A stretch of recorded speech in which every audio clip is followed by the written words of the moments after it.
Assalamualaikum. Hai, para jenius. Gimana kabarnya? Semoga sehat. Semoga tetap semangat. Oke, kita lanjut lagi. Selamat bersantai. Bab 1021-1025. Tai Hongling dan dua calon penguasa suci lainnya dari kota Jiabao pun segera menyerbu ke awan. Hahaha, kalian benar-benar mengirim seorang wanita untuk melawanku. Suara penguasa suci kekuatan amukan menggelegar di langit. Namun, dia sangat cocok untukku. Penguasa suci kekuatan amukan memandangi Tai Hongling dengan tatapan berapi-api. Meskipun dia bukan ras manusia, dia merasa bahwa Tai Hongling jauh lebih cantik daripada kebanyakan wanita dari ras makhluk bukan manusia. Kau, monster jelek. Tatapan mata Tai Hongling dingin dan bilah pedang yang melengkung mulai terbakar saat gelombang panas menyapu ke segala arah. Seperti yang diharapkan dari garis keturunan matahari iblis darah. Sangat kuat. Tai Hongling adalah pesilat super jenius tak tertandingi yang hanya persis berada di bawah Tai Lingyun di keluarga Tai. Dua kapten bintang 3 di belakang Tai Hongling berseru di dalam hati mereka. Boom! Ledakan api melonjak keluar dari punggung Tai Hongling dan menyatu ke langit dan bumi dan membentuk dunia kecil yang berkobar-kobar. Jika seseorang melihat dari jauh, itu akan tampak seperti matahari yang sedang membakar langit dan bumi. Tai Hongling tidak berani bersikap arogan pada seorang penguasa suci dari ras makhluk bukan manusia. Tai Hongling memanggil kekuatan dunia kecilnya dan menggunakan teknik rahasia yang memungkinkannya muncul di depan penguasa suci kekuatan amukan dengan sangat cepat. Pedang melengkung berwarna merah darahnya mampu melepaskan lebih banyak kekuatan dengan bantuan kekuatan dunia kecil dan dua serangan api besar pun dilepaskan. Pada saat yang sama, dua calon penguasa suci muncul di kanan dan kiri penguasa suci kekuatan amukan melepaskan kekuatan dunia kecil mereka saat menyerang penguasa suci kekuatan amukan dengan kekuatan penuh. Kekuatan tubuh Yuan yang kacau. Penguasa suci kekuatan amukan tahu bahwa Tai Hongling tidak sederhana dan dia langsung melepaskan gelombang kekuatan fisik yang menggandakan ukuran tubuhnya. Garis-garis emas muncul di sisik hijau gelapnya dan tekanan fisik yang kuat memancar darinya dan membuat dunia kecil Tai Hongling dan teman-temannya bergetar. Kemarilah. Kekuatan fisik penguasa suci kekuatan amukan sangat mencengangkan setelah dia menggunakan teknik kekuatan tubuh Yuan yang kacau dan bentrok dengan tiga calon penguasa suci yang semuanya telah melepaskan kekuatan dunia kecil mereka. Peng, boom, kuat sekali. Pertahanan Tai Hongling masih lebih lemah dari penguasa suci kekuatan amukan bahkan setelah menggunakan teknik tubuh kaca giok merah milik keluarga Tai. Penguasa suci kekuatan amukan memiliki keunggulan alami dan bisa melepaskan lebih banyak kekuatan dengan teknik penguatan tubuhnya. Meskipun wanita di depannya memang kuat, tapi Tai Hongling bukan tandingannya. Boom! Penguasa suci kekuatan amukan memutar-mutar sinar cahaya hijau gelapnya dan menabrak dunia kecil Tai Hongling. Boom! Boom! Boom! Setiap gelombang kejut acak dari pertempuran di level penguasa suci di langit bisa memanggil badai di medan perang di bawahnya. Jumlah kapten dari kota Jiabao jauh lebih sedikit jika dibandingkan dengan kapten dari makhluk bukan manusia. Setelah dua kapten bintang 3 dan Tai Hongling pergi untuk mengulur waktu dan menahan penguasa suci kekuatan amukan, medan perang di bawah sana benar-benar terlihat berat sebelah. Pangeran ke-9 berdiri di tembok kota dan melihat ke kejauhan. Jenderal dari makhluk bukan manusia, penguasa suci bayangan kegelapan, belum melakukan apapun. Penguasa suci bayangan kegelapan adalah orang yang bertanggung jawab atas kota Naga Bulan.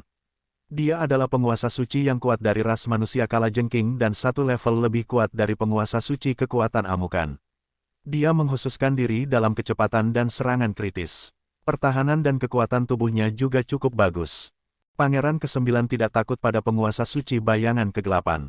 Dia ingin menghabisi kedua penguasa suci tersebut sekaligus. Aura penguasa suci Chang Qiong tersembunyi di dalam kota Jiabao dan menyaksikan situasi di medan perang. Dia dikirim ke sini untuk melindungi Pangeran ke-9 dan tidak akan bertarung untuknya. Namun, bahkan jika dia tidak melakukan apapun, Pangeran ke-9 tidak akan kalah dalam pertempuran ini. Pangeran ke-9 bagus juga, penguasa suci Chang Qiong tersenyum. Mereka membuat Tai Hongling mengurangi kecurigaan makhluk bukan manusia dengan kekuatan bertarungnya yang sangat kuat. Ketika Zhao Feng mengambil tindakan, mereka pasti bisa membunuh penguasa suci kekuatan amukan.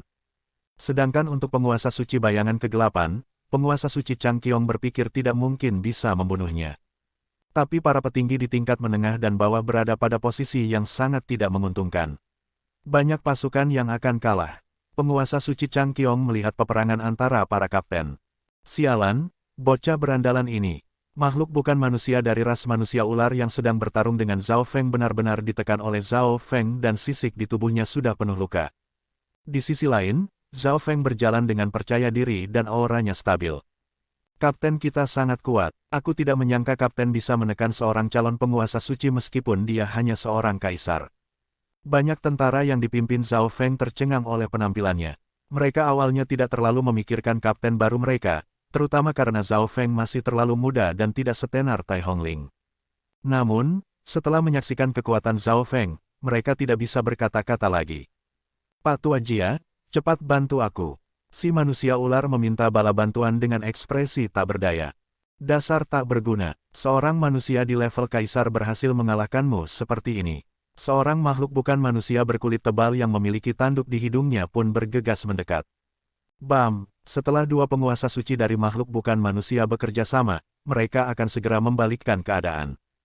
Weng, zes. Petir emas merah di sekitar Zhao Feng tiba-tiba menjadi sedikit lebih terang dan dia sekarang menggunakan 60% kekuatan penuh dari tubuh petir sucinya. Kekuatan bocah ini, makhluk bukan manusia yang hidungnya bertanduk menunjukkan ekspresi terkejut saat Zhao Feng sekali lagi meninju. Boom! Dua kapten makhluk bukan manusia mengedarkan kekuatan pertahanan mereka, tetapi masih terdorong mundur. Di antara mereka, manusia ular itu sekarang mengalami luka parah. Bagaimana mungkin? Apakah bocah berandalan ini baru menggunakan kekuatan penuhnya sekarang? Kapten manusia ular juga tertegun.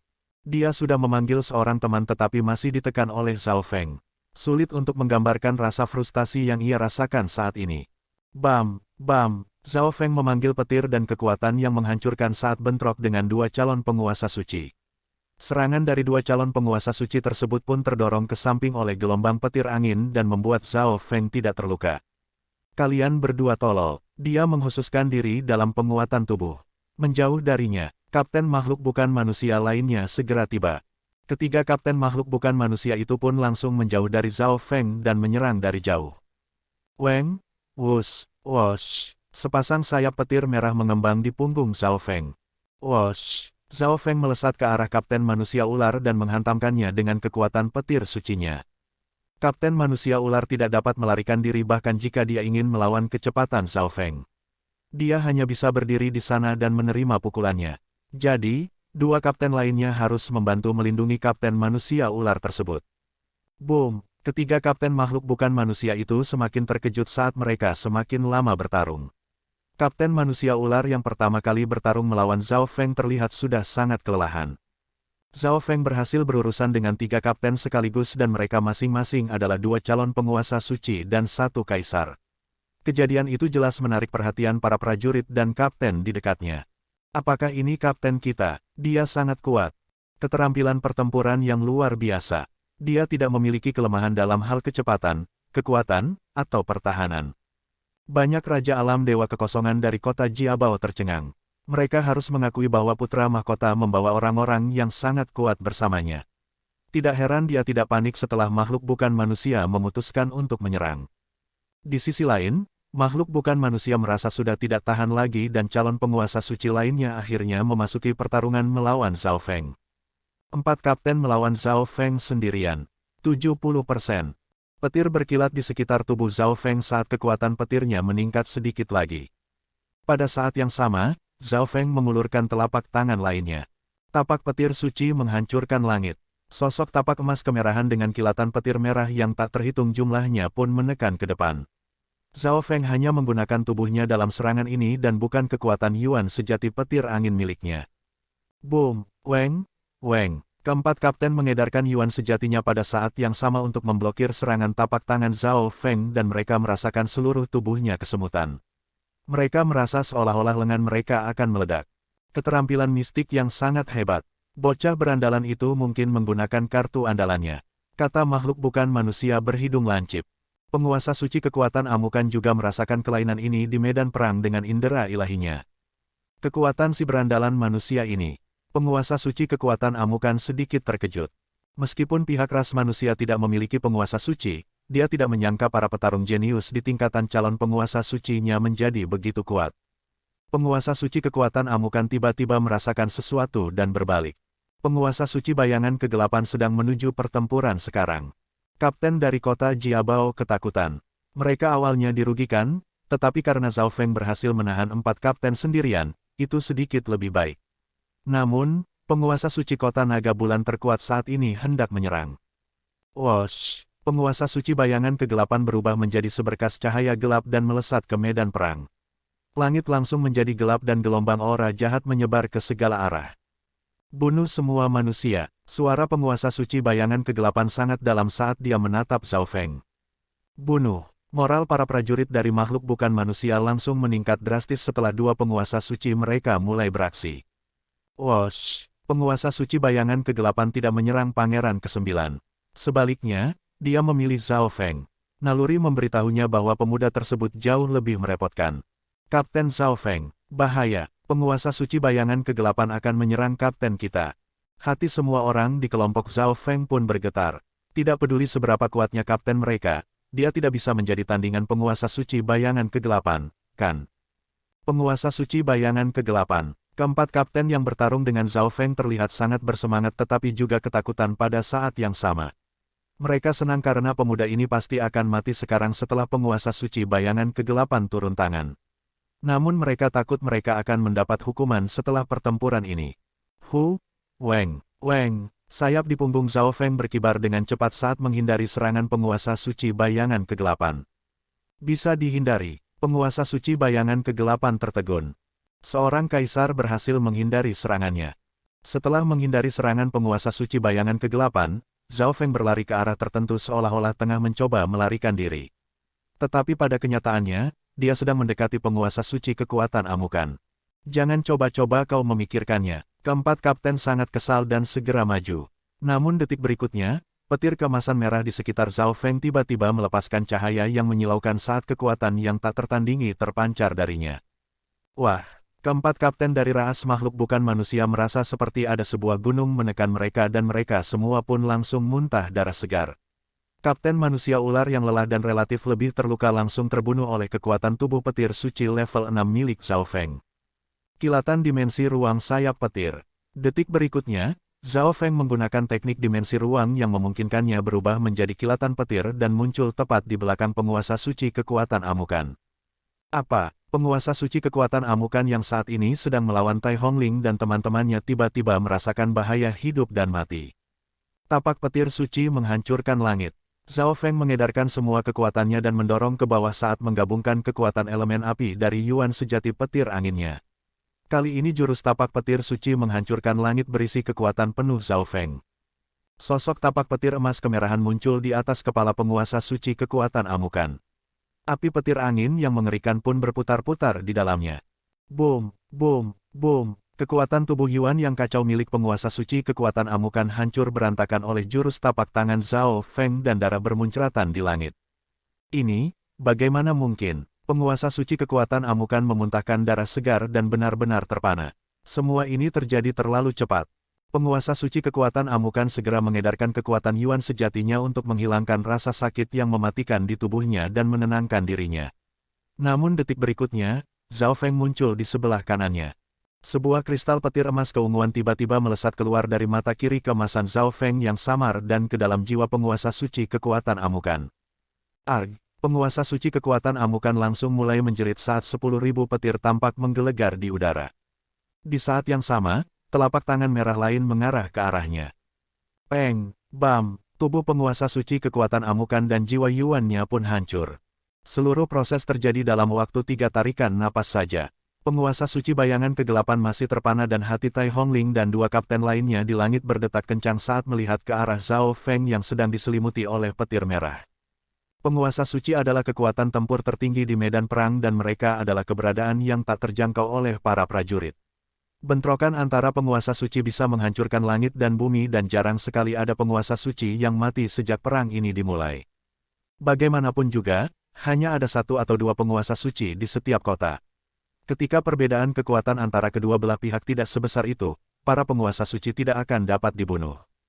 Namun, pada saat ini, seorang penguasa suci di sisi makhluk bukan manusia yang awalnya memiliki keuntungan besar baru saja terbunuh. Penguasa suci kekuatan amukan. Penguasa suci kekuatan amukan telah terbunuh. Bagaimana mungkin? Tentara dan kapten dari ras makhluk bukan manusia yang tak terhitung jumlahnya di medan perang tercengang dan tidak bisa mempercayainya. Bayangan ketakutan langsung menutupi hati semua makhluk bukan manusia dan secara drastis mengurangi moral mereka. Para kapten yang baru saja bertarung dengan Zhao Feng merasakan jantung mereka melonjak dan kulit kepala seperti kesemutan. Apakah ini kekuatan sejatinya? Bahkan jika dia benar-benar berada di level calon penguasa suci, bagaimana mungkin dia bisa membunuh penguasa suci kekuatan amukan dengan begitu mudahnya? Ketiga kapten makhluk bukan manusia tidak percaya bahwa mereka telah bertarung dengan lawan yang begitu menakutkan.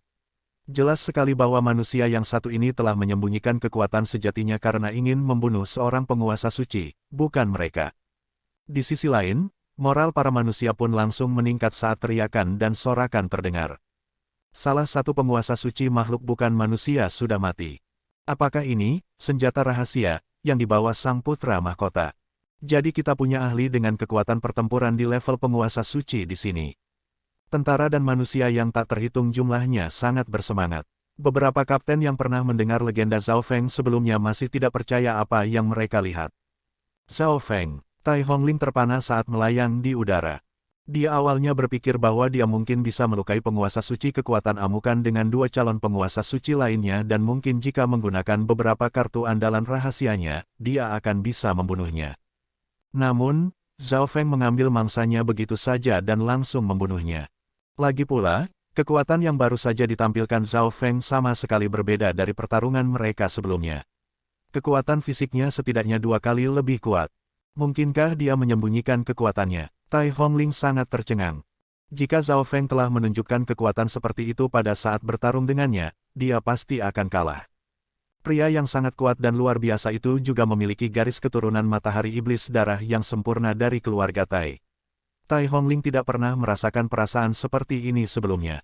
Manusia ini, ekspresi penguasa suci bayangan kegelapan sangat jelek saat menatap pemuda dingin di langit dan sisa-sisa tubuh penguasa suci kekuatan amukan. Pada saat ini, penguasa suci bayangan kegelapan akhirnya mengerti bahwa ini adalah rencana manusia. Mereka dengan sengaja memindahkan satu-satunya penguasa sucinya untuk memancing mereka masuk. Manusia telah membuat persiapan dan mengirimkan seorang calon penguasa suci yang tidak lebih lemah dari penguasa suci di tahap puncak. Namun, mengapa pemuda ini tidak membunuh penguasa suci kekuatan amukan dari awal? Mengapa dia hanya menunjukkan kekuatannya begitu penguasa suci bayangan kegelapan muncul? Sekarang giliranmu. Tatapan Zhao Feng beralih ke penguasa suci bayangan kegelapan di bawah sana. Apa? Hati penguasa suci bayangan kegelapan bergetar saat dia akhirnya mengerti. Alasan pemuda ini tidak memperlihatkan kekuatan aslinya sejak awal adalah karena dia ingin membunuhnya juga. Konyol sekali. Penguasa suci bayangan kegelapan mencibir dengan dingin. Meskipun Zhao Feng telah membunuh penguasa suci kekuatan amukan, itu karena dia sedang lengah dan tiba-tiba disergap oleh Zhao Feng. Tak seorang pun yang ada di sana bisa menyangka hal tersebut akan terjadi. Penguasa suci kekuatan amukan terlalu sombong dan itu sebabnya dia terbunuh. Namun, pertempuran ini memang tidak terlihat bagus. Meskipun penguasa suci bayangan kegelapan yakin bahwa Zhao Feng tidak bisa membunuhnya dalam pertarungan 1 lawan 1, manusia masih memiliki seorang perempuan dari keluarga Tai yang sangat kuat. Weng, boom, Pangeran ke-9 berdiri di tembok kota Jiabao dan memegang pedang petir hijau kuno saat dia menyalurkan aura warisan naga agungnya ke langit. Mundur sepenuhnya, penguasa suci bayangan kegelapan meraung. Makhluk bukan manusia langsung menghentikan apa yang mereka lakukan dan mulai bergegas kembali ke dalam kota naga bulan. Biasanya ada 2 jenis perintah mundur. Yang pertama adalah mundur. Ini pada dasarnya berarti serangan balik sambil bergerak mundur. Yang lainnya adalah mundur sepenuhnya, yang berarti menyerah untuk melawan dan segera melarikan diri secepat mungkin. Pada saat ini, makhluk bukan manusia memulai sepenuhnya bergerak mundur untuk melarikan diri. Wosh! Penguasa suci bayangan kegelapan berubah menjadi seberkas cahaya hitam dan melesat mundur. Kembali ke sini, sayap di punggung Zhao Feng melepaskan ledakan api angin petir yang cemerlang yang mendorong kecepatannya hingga maksimum. Sosok Zhao Feng berkedip dan muncul di hadapan penguasa suci bayangan kegelapan dan menghentikannya dengan kekuatan fisiknya. Manusia bajingan, enyahlah dari hadapanku. Apa kau benar-benar berpikir bahwa aku akan takut padamu dalam pertempuran 1 lawan 1? Penguasa suci bayangan kegelapan menggertakkan giginya. Meskipun dia menghususkan diri dalam kecepatan manusia di depannya ini tidak lebih lambat darinya. Penguasa suci bayangan kegelapan merentangkan lengan tangannya dan mengubahnya menjadi sepasang cakar kalajengking besar yang menusuk ke arah Zhao Feng. Zhao Feng tidak bergerak, dia hanya mengedarkan kekuatan api angin petir sehingga tertutupi oleh cahaya emas kemerahan. Ding, bam, Zhao Feng menerima serangan langsung dari penguasa suci bayangan kegelapan, lalu menyodorkan telapak tangan. Pertahanan fisik ini, penguasa suci bayangan kegelapan merasakan cakar kalajengkingnya menjadi mati rasa. Pemuda di depannya ini mengandalkan kekuatan tubuh saja untuk memblokir serangannya secara langsung. Ras manusia kalajengking berspesialisasi dalam serangan satu pukulan yang kuat yang bahkan bisa melawan petarung ahli yang melatih penguatan tubuh. Bunuh semua makhluk bukan manusia. Pangeran ke-9 mengangkat pedang petir hijau kunonya dan memberikan perintahnya.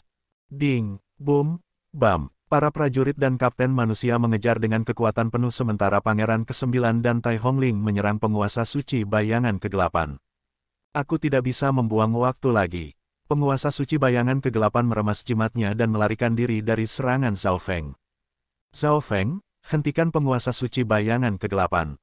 Jangan biarkan dia lolos. Pangeran ke-9 berubah menjadi seberkas cahaya hijau dan bergegas mendekat. Mereka harus membunuh penguasa suci dari ras makhluk bukan manusia sebanyak mungkin. Jika penguasa suci bayangan kegelapan lolos hari ini, dia akan membunuh banyak manusia di masa depan. Huff! Zhao Feng mencibir dengan dingin saat lapisan awan gelap menyatu dengan langit. Detik berikutnya, penguasa suci bayangan kegelapan muncul dalam dimensi yang kacau. Hukum dimensi di sini sangat membatasi kecepatannya. Dunia kecil milik bocah berandalan ini sangat aneh. Penguasa suci bayangan kegelapan terkejut. Dia belum pernah melihat kekuatan dari seorang calon penguasa suci dengan kekuatan setinggi ini. Dia bisa merasakan aura tua dan kuno dalam dunia kecil pemuda tersebut. Weng, boom, penguasa suci bayangan kegelapan tidak berani bersikap arogan. Dia juga melepaskan kekuatan dunia kecilnya. Lapisan hitam lalu menyelimuti dunia kecil petir angin milik Zhao Feng. Dunia kecil dari seorang penguasa suci benar-benar berbeda. Meskipun mereka hanya bisa menggunakan proyeksinya, kekuatan proyeksi tersebut masih bisa menghancurkan dunia kecil milik Kaisar Alam Dewa Kekosongan. Namun, pada saat ini, proyeksi dunia kecil milik penguasa suci bayangan kegelapan hanya memiliki sedikit keuntungan melawan dunia kecil petir angin Zhao Feng. Penguasa suci bayangan kegelapan tidak peduli apapun asalkan dia tidak terpengaruhi oleh dunia kecil Zhao Feng dan bisa melarikan diri dengan sukses. Pangeran ke-9 dan Tai Hongling sedikit lebih lambat dan tidak akan bisa tiba dalam waktu singkat. Hehe, kalau begitu aku akan mencobanya. Zhao Feng tersenyum. Bagaimanapun juga, ini adalah proyeksi dunia kecil dari seorang penguasa suci. Sudah cukup lumayan jika dunia kecil petir angin Zhao Feng bisa melawannya. Weng, su, api petir angin mengelilingi Zhao Feng saat kekuatan fisiknya mulai berkumpul di telapak tangan kanannya. Pada saat yang sama, dunia kecil petir anginnya juga memperkuat Zhao Feng. Tapak petir suci menghancurkan langit, tapak menghancurkan dunia. Kekuatan tubuh petir sucinya melemah saat dia melepaskan serangan ini. Sosok telapak tangan berwarna emas kemerahan sebesar gunung melesat keluar dan menghancurkan semua yang dilewatinya. Boom! Serangan Zhao Feng mendarat di proyeksi dunia kecil milik penguasa suci bayangan kegelapan. Boom! Weng! Kekuatan petir suci dan kekuatan petir angin dilepaskan melalui tapak petir suci menghancurkan langit dan mulai memasuki struktur proyeksi dunia kecil. Apa-apaan ini? Struktur dunia kecilku. Jantung penguasa suci bayangan kegelapan melonjak. Dia tiba-tiba merasakan dunia kecil di dalam tubuhnya mulai bergetar dan bagian dari struktur dasarnya telah dihancurkan. Di saat yang sama, kekuatan proyeksi dunia kecilnya juga menjadi sedikit lebih kacau dan menjadi lebih lemah. Bagian dari kekuatan tapak petir suci menghancurkan langit mendarat di penguasa suci bayangan kegelapan. Dunia kecil petir angin milik Zhao Feng menggunakan kesempatan ini untuk menyapu dan menekan proyeksi dunia kecil dari penguasa suci bayangan kegelapan. Jadi begitu, semakin lemah dasar dari dunia kecil, semakin mudah untuk dihancurkan. Zhao Feng memperoleh beberapa pemahaman setelah menggunakan tapak petir suci menghancurkan langit. Sebenarnya, sebagian besar kaisar membentuk dunia kecil mereka dengan terburu-buru karena tidak memiliki pengalaman atau bimbingan seorang senior dan mereka akan sangat menyesalinya di masa depan. Sedangkan beberapa penguasa suci akan menghabiskan banyak waktu dan upaya untuk secara paksa memperkuat dunia kecilnya. Beberapa penguasa suci bahkan akan menghancurkan dunia kecil mereka dan membuat yang baru. Aku mungkin bisa menghancurkan dunia kecil milik penguasa suci biasa dengan satu tangan. Zhao Feng merasa puas. Jelas sekali terlihat kalau penguasa suci bayangan kegelapan adalah penguasa suci yang lebih berpengalaman, jadi dunia kecilnya relatif stabil. Manusia bajingan ini, kulit kepala penguasa suci bayangan kegelapan terasa kesemutan. Dia tidak pernah menyangka seorang calon penguasa suci akan dapat merusak dasar kekuatan dunia kecilnya. Biasanya, asalkan dasar dari dunia kecil tidak hancur, itu akan dapat pulih selama ada cukup energi. Tanpa ragu-ragu, penguasa suci bayangan kegelapan berubah menjadi kalajengking raksasa yang dikelilingi oleh kegelapan dan mencoba melarikan diri. Tai Hongling yang masih menyusul Zhao Feng, sangat terkejut dan takut. Orang bisa berpendapat bahwa Zhao Feng bisa membunuh penguasa suci kekuatan amukan dengan membuatnya lengah dan menyergapnya. Namun saat ini Zhao Feng benar-benar mengejar penguasa suci bayangan kegelapan dan menghajarnya. Jika penguasa suci bayangan kegelapan tidak berspesialisasi dalam kecepatan, dia mungkin akan berakhir seperti penguasa suci kekuatan amukan. Busur panah pengunci langit. Anak panah merah petir angin terbentuk di busur panah perak gelap di tangan Zhao Feng dan ditembakkan ke udara dengan beng, wosh. Detik berikutnya saat panah itu muncul adalah ketika menembus dada penguasa suci bayangan kegelapan. Setelah berubah menjadi kalajengking, pertahanan dan ukuran penguasa suci bayangan kegelapan menjadi lebih besar. Dia berhasil mengurangi beberapa kerusakan dari busur panah pengunci langit, tetapi pada akhirnya tidak berguna. Beng, wush, beng, wosh. Zhao Feng menarik tali busurnya beberapa kali dan melepaskan panah merah satu demi satu. Panah-panah tersebut melesat di udara dan menusuk tubuh penguasa suci bayangan kegelapan. Sialan, manusia bajingan ini. Sosok kalajengking yang merupakan penguasa suci bayangan kegelapan melolong di udara. Serangan Zhao Feng sangat merusak tubuhnya dan mempengaruhi kecepatannya. Karena poin perang, aku tidak bisa membiarkanmu yang sudah terluka parah dibunuh oleh orang lain. Sayap di punggung Zhao Feng berkibar saat dia mengejar penguasa suci bayangan kegelapan dan mengulurkan telapak tangannya. Matilah kau. Ekor penguasa suci bayangan kegelapan berubah menjadi duri hitam dan menusuk ke arah Zhao Feng. Dia sudah terluka parah dan tidak lagi lebih cepat dari Zhao Feng. Kobaran api mata petir angin. Zhao Feng menggunakan teknik kekuatan garis keturunan jiwa mata dewanya dan melepaskan api ungu dan emas yang meledak di tubuh penguasa suci bayangan kegelapan. Pada saat yang sama, Zhao Feng menggunakan kelincahannya untuk menghindari ekor penguasa suci bayangan kegelapan saat muncul di atas penguasa suci bayangan kegelapan dan menghantamnya dengan kekuatan tubuh petir sucinya. Peng, peng, boom. Zhao Feng lalu mengulurkan beberapa serangan telapak tangannya dan membelah tubuh besar penguasa suci bayangan kegelapan menjadi beberapa bagian. Jiwa lemah penguasa suci bayangan kegelapan pun dibunuh oleh kekuatan keinginan jiwa Zhao Feng bahkan sebelum dia bisa melarikan diri. Penguasa suci dari makhluk bukan manusia lainnya telah mati. Jenderal Bayangan Kegelapan. Penguasa suci bayangan kegelapan, Jenderal Kota Naga Bulan telah terbunuh. Semua tentara dari makhluk bukan manusia langsung mulai panik. Tingkat kekalahan ini adalah sesuatu yang belum pernah terjadi sebelumnya sejak dimulainya perang. Bagus, Pangeran ke-9 bersorak di belakang Zhao Feng. Namun, sejak awal dia sudah menyadari bahwa dua penguasa suci dari makhluk bukan manusia tersebut tidak terlalu kuat. Penguasa suci kekuatan amukan adalah yang terlemah dan penguasa suci bayangan kegelapan sedikit lebih lemah dari pria bertopeng yang mencoba membunuhnya. Karena lawannya hanyalah para penguasa suci biasa sehingga Pangeran ke-9 tidak terlalu khawatir. Jika kedua penguasa suci tersebut memiliki kekuatan seperti penguasa suci hiu hitam, Pangeran ke-9 tidak akan merasa percaya diri bahkan dengan bantuan Zhao Feng sekalipun. Bagaimanapun juga umur para penguasa suci adalah puluhan ribu tahun, jadi para penguasa suci yang telah hidup selama lebih dari 10.000 tahun jelas jauh lebih kuat daripada para penguasa suci yang baru saja menerobos. Kekuatan garis keturunan mata dewa yang begitu kuat. Penguasa suci bayangan kegelapan telah terbunuh bahkan sebelum Tai Hongling berhasil berpartisipasi dalam pertarungan tersebut. Namun dia bisa melihat sesuatu yang penting. Kekuatan keinginan jiwa Zhao Feng telah melampaui penguasa suci biasa dan teknik garis keturunan jiwa mata dewanya sangat mendalam. Misalnya, Tai Hongling berspesialisasi dalam serangan fisik. Bahkan jika dia berhasil menghancurkan tubuh penguasa suci kekuatan amukan, dia tidak akan bisa menghancurkan jiwanya, jadi dia akan bisa melarikan diri kecuali Tai Hongling menggunakan teknik rahasianya. Zhao Feng tidak hanya membunuh dua penguasa suci, tetapi juga menggunakan teknik garis keturunan jiwa mata dewanya untuk menghancurkan jiwa mereka. Tunggu, Zhao Feng sudah membunuh dua penguasa suci. Itu berarti dia mendapatkan 40.000 poin perang. Tai Hongling tiba-tiba teringat sesuatu dan ekspresinya berubah drastis saat dia menjadi marah. Jika dia tahu hal seperti ini akan terjadi sebelumnya, dia tidak akan menggunakan poin perang untuk taruhannya. Namun, bahkan jika akan kalah sekalipun, dia tidak bisa membiarkan perbedaan antara dia dan Zhao Feng menjadi begitu besar.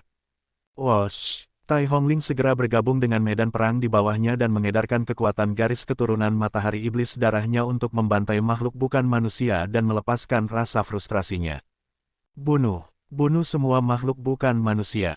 Kekuatan manusia tidak pernah sesengit ini sebelumnya. Mereka tidak tahu sudah berapa lama sejak mereka membunuh musuh dengan cara seperti ini. Lagi pula, dua penguasa suci dari ras makhluk bukan manusia bahkan mati dalam pertempuran ini.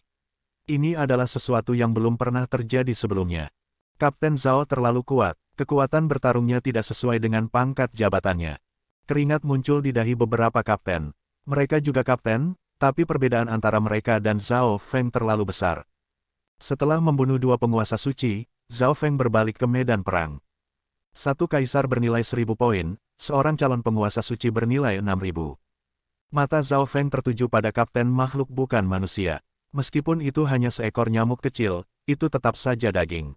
Tanda mata dewa, Zhao Feng meninggalkan jejak tanda di semua kapten yang bisa ia rasakan. Busur panah pengunci langit, sebuah panah merah dari petir angin kemudian terbentuk di busur panah berwarna perak gelap di tangan Zhao Feng dan ditembakkan ke udara. Detik berikutnya, panah merah petir angin menembus dada seorang kapten yang sedang melarikan diri. Dengan kekuatan api dari Yuan sejati petir angin dan tingkatan kekuatan busur panah pengunci langit itu sendiri, dia bisa membunuh hampir semua orang yang lebih lemah dari seorang calon penguasa suci hanya dengan satu panah. Tidak banyak makhluk bukan manusia yang bisa bertahan hidup. Beng!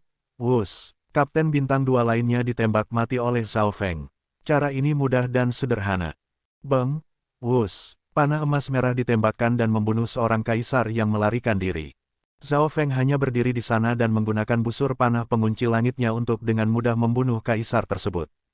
Beberapa kapten makhluk bukan manusia yang dikejar oleh para kapten manusia juga dibunuh oleh Zhao Feng.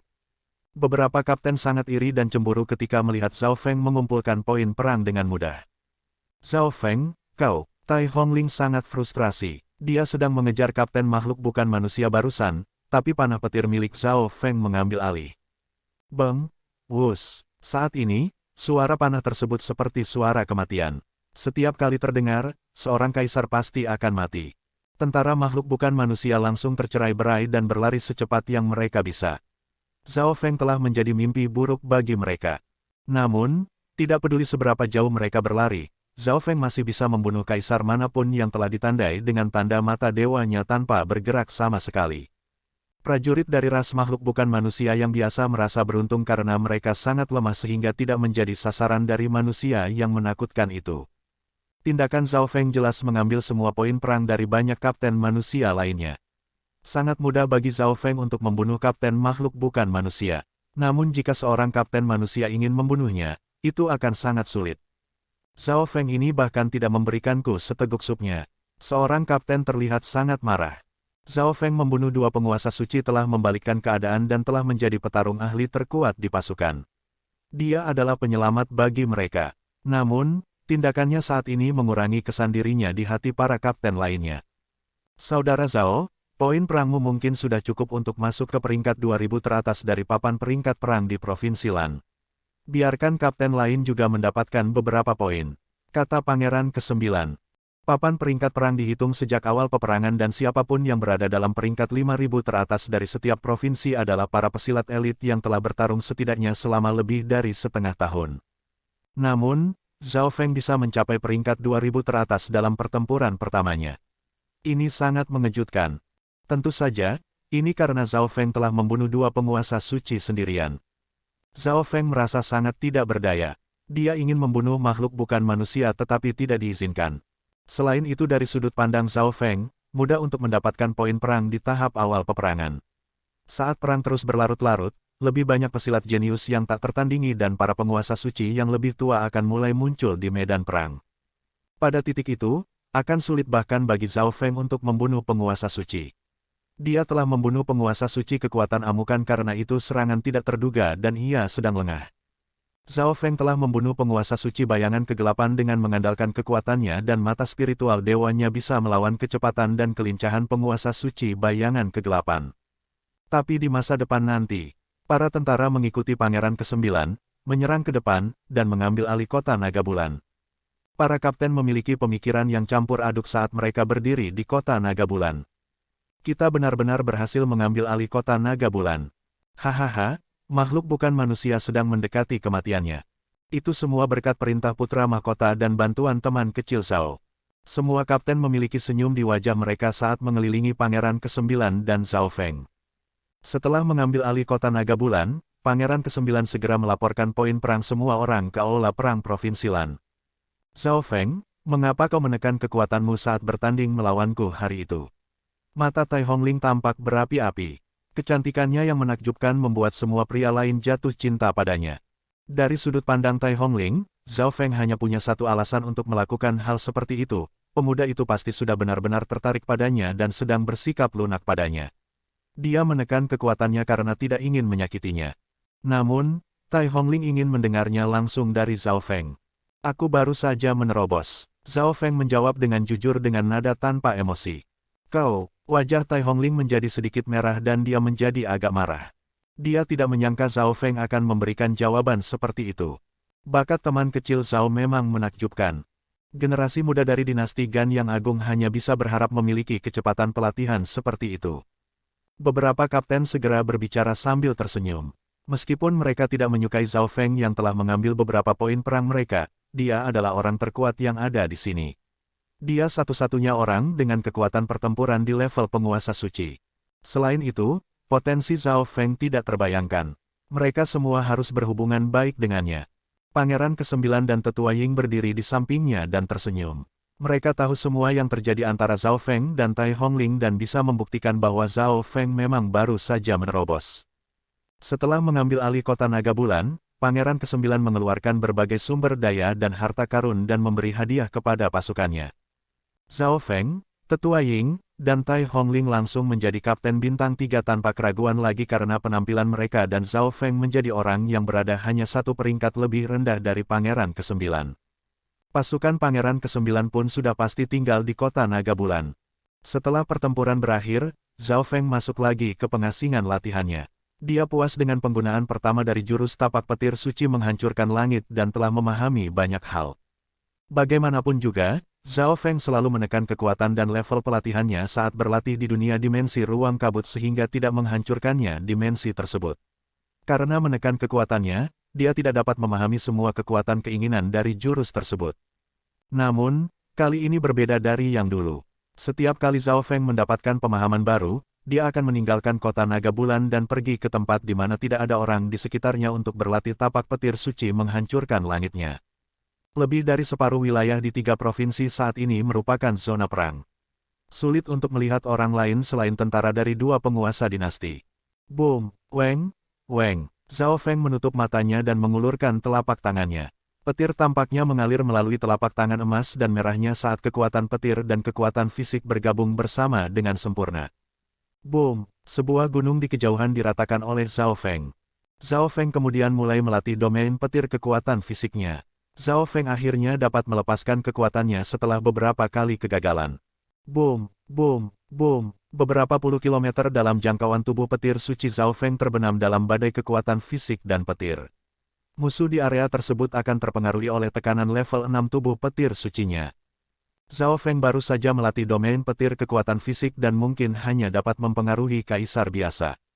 Latihan hari ini selesai. Zhao Feng memasukkan domain petir kekuatan fisik kembali ke tubuh petir sucinya dan kembali ke kota Naga Bulan. Belasan hari kemudian, laporan Pangeran ke-9 diterima oleh Aula Perang Provinsi Lan dan langsung menyebabkan beberapa diskusi. Banyak para petinggi level atas yang berpikir bahwa Pangeran ke-9 berbakat dalam seni bela diri dan akademis. Dia benar-benar berhasil mengambil alih kota Naga Bulan meskipun tidak memiliki penguasa suci di pasukannya. Beberapa anggota petinggi lainnya pun tidak terlalu memikirkannya. Semua orang tahu bahwa para pangeran datang ke medan perang untuk mendapatkan poin perang. Itu sama untuk pangeran lainnya.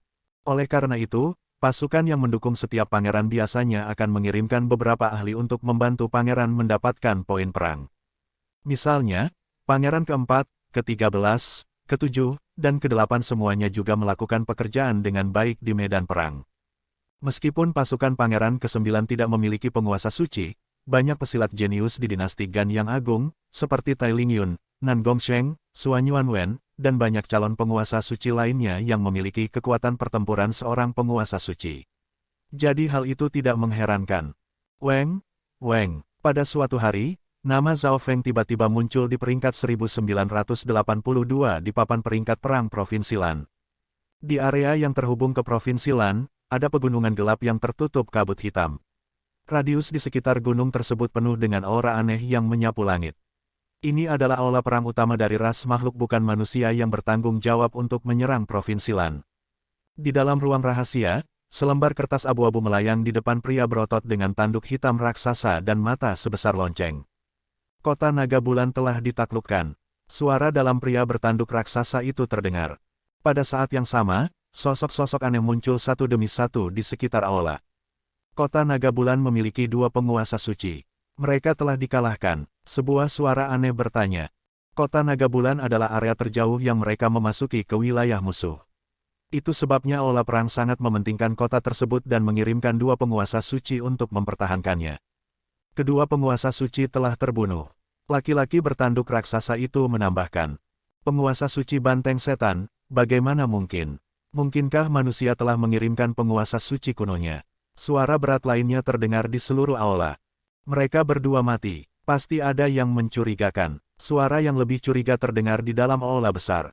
Meskipun kedua penguasa suci tersebut tidak sekuat penguasa suci kuno, masih sulit untuk membunuh salah satu dari mereka. Namun saat ini keduanya telah terbunuh. Ini hanya bisa terjadi jika manusia telah mengirim pesilat di tahapan alam cahaya mistik tahap akhir ke medan perang. Menurut berita dari kota Meng, mereka bahkan tidak memiliki penguasa suci. Itu mungkin pesilat super jenius di dinasti Gan yang agung. Penguasa suci banteng setan melanjutkan. Kota Meng adalah kota yang dikendalikan oleh para makhluk bukan manusia yang terdekat dengan kota Naga Bulan. Ada banyak makhluk bukan manusia yang kuat di sana dan beberapa prajurit yang melarikan diri dari kota Naga Bulan berhasil sampai di sana. Dinasti Gan yang agung tidak peduli apakah pesilat super jenius mereka masih hidup atau sudah mati. Suara yang penuh dengan niat membunuh terdengar. Jelas terlihat bahwa anggota para petinggi ingin membunuh pesilat super jenius dinasti Gan yang agung tersebut secara pribadi. Kau tidak perlu pergi. Pangeran ular dari ras manusia ular telah datang ke sini. Biarkan dia pergi memperkuat kota Meng. Penguasa suci banteng setan memutuskan. Ras manusia ular adalah penguasa dinasti bulan ke-8. Pangeran ular bisa dianggap seperti pangeran di dinasti Gan yang agung. Kali ini, pangeran ular kelima yang datang. Dia seharusnya juga membawa banyak bawahan yang kuat bersamanya, tambah penguasa suci banteng setan. Perang baru saja dimulai dan makhluk bukan manusia masih membuat persiapan lain. Saat ini, mereka hanya perlu menstabilkan pijakannya dan akan benar-benar menyerang ketika waktunya sudah tepat. Para penguasa suci sudah cukup langka dan tidak perlu menggunakan kekuatan tempur yang lebih kuat kecuali diperlukan karena itu hanya akan meningkatkan intensitas peperangan. Pada saat ini, suara lain terdengar di luar aula, berita dari garis depan. Wosh! Kabut hitam muncul di dalam aula dan selembar kertas abu-abu melayang dari luar dan mendarat di tangan penguasa suci banteng setan. Penguasa suci sejuta bentuk menaklukkan kota lainnya. Penguasa suci banteng setan meringkas secara kasar. Hahaha, seperti yang diharapkan dari penguasa suci sejuta bentuk. Dia masih mampu mempertahankan hasil seperti itu hingga sekarang. Tentu saja, lagi pula, dia adalah keturunan dari 8 mata dewa yang hebat. Selama beberapa hari terakhir di kota Naga Bulan, pasukan Pangeran ke-9 telah tiba. Pasukannya termasuk anggota Paviliun Kabut Laut, pasukan bangsawan Nanfeng, pesilat elit dari para bangsawan agung Provinsi Lan, serta beberapa pasukan lainnya. Dengan semua kekuatan ini, kita bisa mengambil alih kota Meng. Pangeran ke-9 terlihat sangat gembira. Kota Meng hanya memiliki satu penguasa suci, tetapi mereka memiliki lebih banyak tentara tingkat rendah karena beberapa telah melarikan diri dari kota Naga Bulan. Namun, selama mereka mampu membunuh kekuatan pertempuran teratas kota Meng, hasilnya sudah bisa dipastikan. Lapor, seorang mata-mata di luar aula Pangeran ke-9 bergegas masuk. Pangeran ke-9 mengambil laporan rahasia itu dan ekspresinya menjadi sedikit jelek. Yang mulia, ada apa? Tetua Ying segera bertanya. Kota Meng mendapatkan bala bantuan. Dia si pangeran ular, kata pangeran ke-9. Itu hal yang biasa, bahkan jika sang pangeran ular tidak datang, mereka akan mengirim orang lain, kata tetua Ying. Mengambil alih kota naga bulan dan membunuh dua penguasa suci jelas akan menarik perhatian makhluk bukan manusia. Pangeran ular dari ras manusia ular setidaknya akan lebih mudah untuk ditangani dibandingkan dengan beberapa penguasa suci kuno. Kalau begitu kita tidak akan menyerang kota Meng. Ini perlu direncanakan dengan baik. Pangeran ke-9 menjadi tenang. Dia harus menunggu pengintai dan mata-mata untuk setidaknya mempelajari seberapa kuatnya pasukan kota Meng sebelum membuat keputusan. Pada saat ini, Zhao Feng sedang berjalan di dalam pasar di kota Naga Bulan. Pasar ini jelas diciptakan oleh pasukan di dalam kota. Baik prajurit dan kapten memperoleh rampasan perang dari membunuh makhluk bukan manusia, tetapi kebanyakan dari harta rampasan perang tersebut tidak terlalu berguna untuk diri mereka sendiri. Pada awalnya jual beli dan barter hanya terjadi antar kelompok kecil, namun mulai berkembang hingga menjadi pasar. Zhao Feng juga telah memperoleh banyak harta rampasan perang setelah membunuh dua penguasa suci dan sekelompok kaisar. Namun bahkan semuanya pun masih sangat jauh jika dibandingkan dengan sumber daya yang ia miliki di dunia dimensi ruang kabut. Namun, pasukannya saat ini sedang berkembang dan membutuhkan sumber daya dengan segera, yang akan membutuhkan banyak harta karun dan sumber daya dari waktu ke waktu. Saat ini, Zhao Feng dapat menggunakan rampasan perangnya untuk menukar dengan beberapa barang atau sumber daya penting yang paling ia butuhkan. Sumber daya yang dibutuhkan Zhao Feng untuk tubuh petir suci kun emas dan teknik petir angin 5 elemen terlalu tinggi dan dia membutuhkan elemen yang berbeda. Selain itu, melatih level pertama teknik pemisahan jiwa telah menyebabkan kekuatan keinginan jiwa Zhao Feng melemah. Meskipun sebagian besar telah pulih, itu tetap saja menghabiskan sebagian besar sumber daya berbasis jiwanya. Saudara Zhao Feng, aku akan memberimu diskon untuk apapun yang kau inginkan. Kapten Zhao Feng, aku punya semuanya di sini. Jika kau menginginkan sesuatu, katakan saja padaku. Banyak penjual berbicara ketika Zhao Feng tiba di pasar. Zhao Feng pasti memiliki banyak harta rampasan perang setelah membunuh dua penguasa suci dan puluhan kaisar. Selain itu, ini adalah kesempatan bagus untuk membangun hubungan yang baik dengannya. Akhirnya Zhao Feng berhasil mendapatkan sumber daya yang ia inginkan dengan sangat mudah. Setelah menukar sumber daya yang dia inginkan, Zhao Feng lalu pergi ke tempat para tentara ditempatkan. Tempat ini dipenuhi dengan deretan rumah sederhana dan Zhao Feng berjalan ke arah satu baris panjang tertentu. Tetua Agung, beberapa sosok berseru begitu Zhao Feng masuk.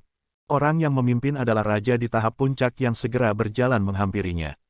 Bagi-bagikanlah sumber daya ini untuk kalian sendiri. Zhao Feng memberi raja tersebut sebuah cincin artefak ruang. Terima kasih, Tetua Agung. Tetua tersebut segera membungkuk dan anggota paviliun kabut laut di belakang mereka sangat berterima kasih. Kinerja Tetua Agung mereka telah memungkinkan mereka menerima perlakuan yang lebih baik dan sekarang Tetua Agung secara pribadi datang untuk memberikan mereka sumber daya dan harta karun. Setelah peperangan berikutnya berakhir, cobalah untuk kembali ke paviliun kabut laut dan beritahu Master Paviliun untuk mengirim beberapa anggota dengan potensi kekuatan yang bagus. Zhao Feng mengirim pesan kepada tetua yang memimpin pasukannya secara pribadi. Medan perang adalah tempat yang baik untuk melatih diri sendiri dan Zhao Feng dapat menggunakan medan perang untuk melatih anggota pasukannya yang memiliki lebih banyak potensi. Selain itu, poin perang dapat ditukar dengan sumber daya yang dapat membantu perluasan pasukannya. Mengerti, kata tetua dengan nada hormat. Zhao Feng kemudian kembali ke kediamannya dan mulai berlatih lagi. Zhao Feng mengedarkan teknik 10.000 pikiran ilahi dan mengerjakan banyak tugas. Aku hampir selesai membuat teknik pemisahan jiwa level kedua. Zhao Feng mulai berpikir, alasan mengapa penciptaan level kedua teknik tersebut bisa berkembang begitu cepat adalah karena bantuan dari penguasa suci bintang setan. Namun, bahkan jika dia berhasil menciptakan teknik pemisahan jiwa level 2, Zhao Feng tidak akan langsung mempelajari dan melatihnya dengan terburu-buru. Lagi pula, penguasa suci bintang setan dan dirinya adalah orang-orang yang membuatnya, bukan penulis aslinya. Zhao Feng perlu menyingkirkan sebanyak mungkin kesalahan yang mungkin akan terjadi. Lagi pula, kekuatan keinginan jiwa Zhao Feng baru saja pulih. Jika dia langsung melatih level kedua, kekuatan jiwanya mungkin akan terjatuh kembali. Selain itu, dia tidak membutuhkan duplikat jiwa lainnya dalam waktu dekat. Saat ini, Zhao Wang berada di aliran hantu kegelapan dan sudah menjadi pesilat elit di antara murid-murid utama. Level pelatihannya telah mencapai tahap menengah dari level alam inti asal besar. Zhao Feng menganggukkan kepalanya. Dia dengan sengaja menekan kecepatan pelatihan Zhao Wang sehingga tidak membuat orang lain curiga. Jika tidak, Zhao Wang akan bisa mencapai tahap puncak level alam inti asal besar dengan bakat mata kematian dan sumber daya yang diberikan Zhao Feng kepadanya. Kucing kecil juga menggunakan sumber daya yang diberikan Zhao Feng dan tetap berada di dalam dunia dimensi ruang kabut, nyaris tidak pernah pergi. Kekuatan kucing kecil juga meningkat dengan cepat. Zhao Feng bergumam pada dirinya sendiri. Kekuatan kucing kecil tumbuh bersama Zhao Feng. Perbedaan antara kaisar dan penguasa suci terlalu besar. Jika kucing kecil tidak cukup kuat, maka ia tidak akan bisa mengikuti jejak Zhao Feng dan membantunya. Sumber daya dalam dunia dimensi ruang kabut bergerak di depan Zhao Feng. Rumput darah petir kegelapan, bambu spiritual angin langit, buah api hijau 9 langit. Zhao Feng mengedarkan teknik petir angin 5 elemen dan menyerap elemen-elemen di dalam sumber daya pelatihan yang berharga tersebut sambil memurnikannya juga. 3 hari berlalu dan yuan sejati dari api petir angin dalam kristal inti Zhao Feng menjadi lebih murni. Kilatan petir sesekali melintasinya. Tahap akhir api petir angin. Zhao Feng membuka matanya. Api petir angin miliknya telah macet pada tahap awal untuk waktu yang lama dan akhirnya berhasil menembusnya. Level ke-8 adalah api petir angin. Lalu level ke-9 adalah bumi petir angin.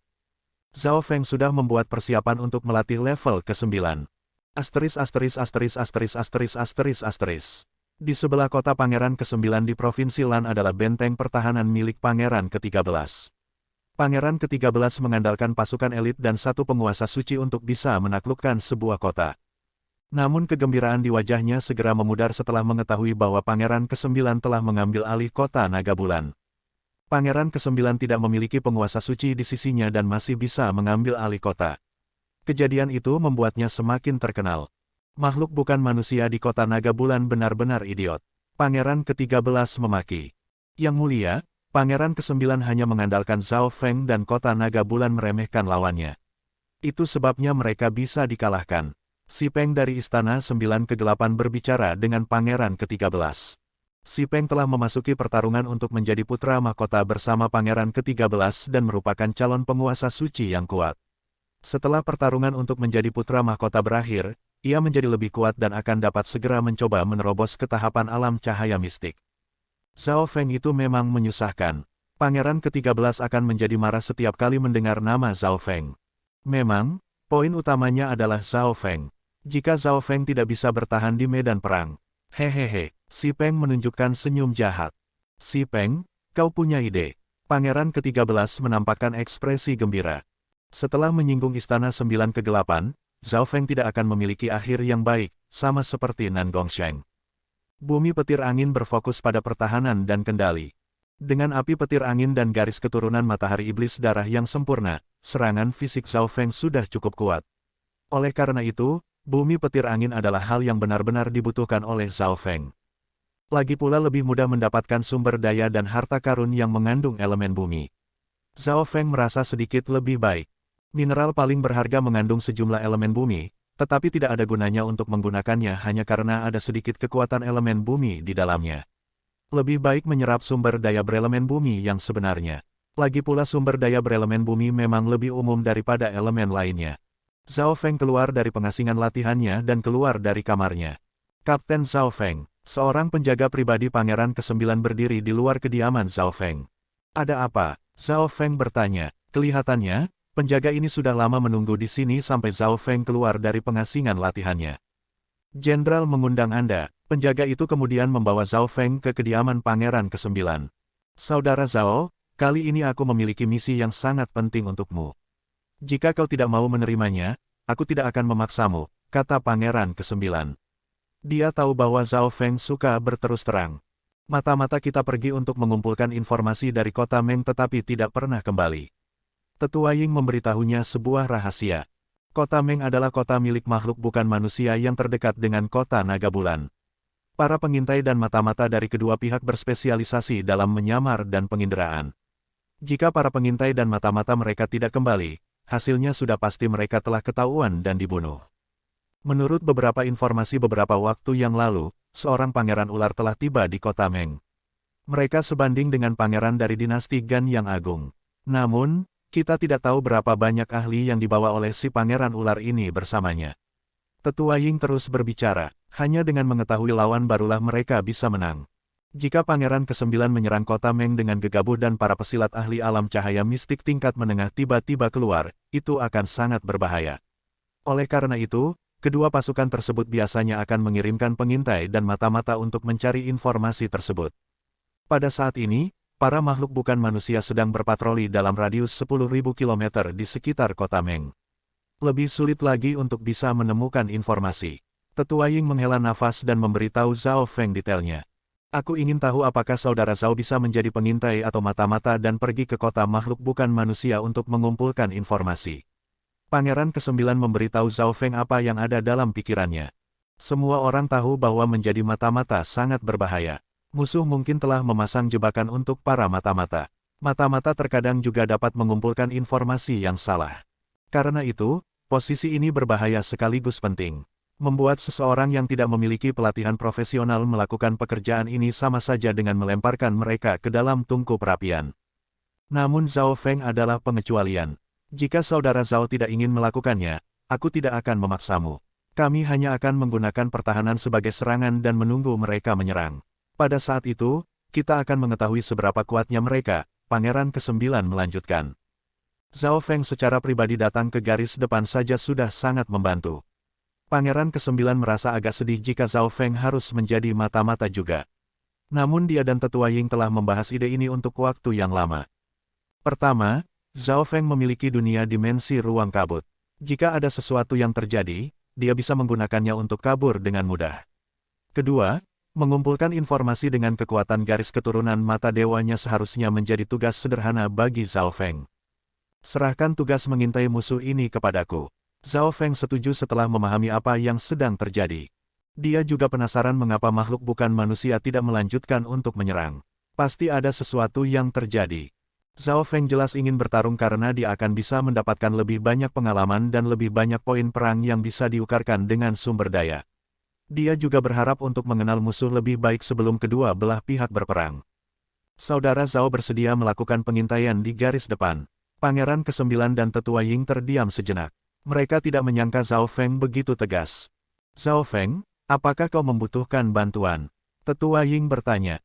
Aku saja sudah lebih dari cukup. Zhao Feng berkata sebelum akhirnya meninggalkan istana. Dia lalu meninggalkan tanda dengan dunia dimensi ruang kabut sebelum pergi dan menuju ke kota Meng. Mata spiritual Dewa Zhao Feng merasakan sesuatu sebelum dia bepergian cukup jauh. Wosh, wosh, wosh. Zhao Feng menggunakan teknik dimensi ruang terbang sayap petir dan dengan cepat mendekat. Itu adalah tumpukan batu dengan beberapa mayat membusuk di dekatnya. Pada saat ini, seorang makhluk bukan manusia sedang bersembunyi di dalam tumpukan batu besar. Tangannya ditekan ke tanah dan melepaskan gelombang energi batin yang tersembunyi. Bahaya, seseorang mendekat. Makhluk bukan manusia yang telah bergabung dengan bebatuan itu terpana. Seorang manusia tiba-tiba memasuki jangkauan panca inderanya. Dia tidak bisa menemukanku. Dia seharusnya lewat begitu saja. Pikir si makhluk bukan manusia tersebut. Sejak awal, dia tidak merasakan gangguan energi batin jadi dia yakin Zhao Feng tidak merasakannya. Dia adalah pengintai terbaik dari kota Meng dan dia tidak pernah gagal untuk memberikan laporan berkat bantuan kekuatan garis keturunan unik di tubuhnya. Wosh! Zhao Feng terbang menuju makhluk bukan manusia tersebut dengan kecepatan yang sangat cepat dan langsung mendekat. Boom! Zhao Feng mendorong telapak tangannya dan menghancurkan tumpukan batu besar tersebut. Sosok kuning tua yang terlihat sangat ketakutan langsung melompat. Kau pasti mata-mata dari makhluk bukan manusia, kan? Zhao Feng menunjukkan ekspresi gembira saat cahaya ungu dan emas mulai berputar di mata kirinya. Duri energi batin. Lonjakan duri kristal petir berwarna ungu dan emas tiba-tiba keluar dari mata kiri Zhao Feng langsung menusuk ke jiwa makhluk bukan manusia tersebut. Gedebuk. Makhluk itu hanya seorang kaisar, jadi dia langsung terbunuh oleh Zhao Feng. Zhao Feng lalu mengayunkan tangannya dan mengambil kepala si kapten dan barang penyimpanan artefak ruangnya. Kaisar bernilai 1000 poin perang. Aku tidak boleh menyia-nyiakannya. Zhao Feng sangat senang. Keberuntungannya cukup bagus. Seorang makhluk bukan manusia memberinya beberapa poin perang tepat setelah dia meninggalkan kota. Bagaimanapun juga, kaisar bukanlah orang sembarangan. Setiap kota hanya memiliki sejumlah kaisar dan beberapa di antaranya menjadi kapten. Wosh! Setelah membunuh pengintai dari makhluk bukan manusia tersebut, Zhao Feng lalu melanjutkan perjalanannya. Jarak antara kedua kota tidak terlalu jauh. 5 hari kemudian, Zhao Feng berada beberapa puluh ribu kilometer jauhnya dari kota Meng. Mungkin aku bisa menggunakan mata langit untuk menyelesaikan misi ini, pikir Zhao Feng.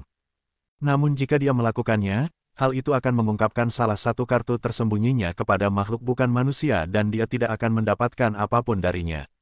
Zhao Feng terus mendekati kota Meng. Di sebuah hutan di luar kota Meng. Boom! Ledakan keras tiba-tiba terdengar di hutan saat gangguan membabi buta dari Yuan sejati mulai bergerak. Hahaha, si super jenius dari ras manusia macan tutul ternyata biasa-biasa saja. Seorang laki-laki yang bukan manusia dengan sayap kelelawar ungu melesat melintasi hutan. Boom, bam, bam, setiap kali laki-laki bersayap kelelawar ungu mengepakkan sayapnya, 2 tornado ungu akan menderu di udara dan mencabik-cabik semuanya. Kau juga menjadi lebih lemah. Sebuah suara yang dalam terdengar dari hutan di bawahnya, dan sosok emas tiba-tiba melompat ke arah laki-laki bersayap kelelawar ungu saat cakar emas raksasanya tiba-tiba melesat. Boom, boom, boom, ledakan bergemuruh terdengar dimanapun cakar emas raksasa itu lewat. Aura jahat yang kuat darinya bisa mengguncangkan hati seseorang. Wosh, laki-laki bersayap ungu dengan cepat mengepakkan sayapnya dan menghindari serangan dari manusia macan tutul. Peng! Cakar emas raksasa mendarat di gunung di belakang laki-laki bersayap kelelawar dan langsung meninggalkan 4 jurang yang dalam. Tornado sayap ungu. Laki-laki bersayap ungu juga melepaskan serangan yang kuat. Kekuatan pertempuran yang diperlihatkan oleh kedua calon penguasa suci dari makhluk bukan manusia ini sudah cukup untuk mengejutkan para penguasa suci biasa. Keduanya adalah pesilat super jenius di tingkatan calon penguasa suci yang datang bersama pangeran ular kelima ke kota Meng. Mereka merasa bosan setelah tiba di kota Meng dan sesekali pergi untuk bertarung. Sebelumnya mereka telah menemukan mata-mata secara tidak sengaja dan membunuhnya. Tunggu, aku merasakan sesuatu yang aneh. Laki-laki bersayap kelelawar mengirim pesan. Huff, apa itu pengintai dan mata-mata manusia lainnya? Dasar bodoh, sebelumnya kita sudah membunuhnya dan mereka masih berani datang. Ekspresi manusia macan tutul berubah. Hehehe. Mari kita lihat siapa di antara kita yang bisa membunuh mata-mata manusia ini. Senyuman jahat muncul di wajah laki-laki bersayap kelelawar. Baiklah, manusia macan tutul memperlihatkan keinginan bertempurnya. Wosh, 1 kelebatan cahaya ungu dan 1 kelebatan cahaya keemasan segera melesat ke arah tertentu. Keduanya berspesialisasi dalam kecepatan. Hahaha, mata-mata pengintai ini adalah calon penguasa suci. Pantas saja dia berani datang ke sini. Pria kelelawar itu menjilat bibirnya dan memperlihatkan ekspresi bersemangat saat melihat pria berambut emas itu perlahan berjalan ke depan. Aku tidak menyangka bisa menemukan 2 mangsa besar. Zhao Feng sedikit bersemangat. 2 calon penguasa suci bernilai 12.000 poin perang. Manusia, matilah kau. Manusia macan tutul berubah menjadi seekor macan tutul emas dan menerkam ke arah Zhao Feng secepat kilat. Ekspresi Zhao Feng tetap sama saat ia mengedarkan kekuatan tubuh petir sucinya. Ding! Bam! Macan tutul itu merasa seperti sepotong tahu yang menabrak dinding logam saat cakar emasnya mendarat di dada Zhao Feng. Kekuatan petir yang kuat langsung mendorong mundur macan tutul tersebut dan ada juga retakan yang muncul di cakar emasnya.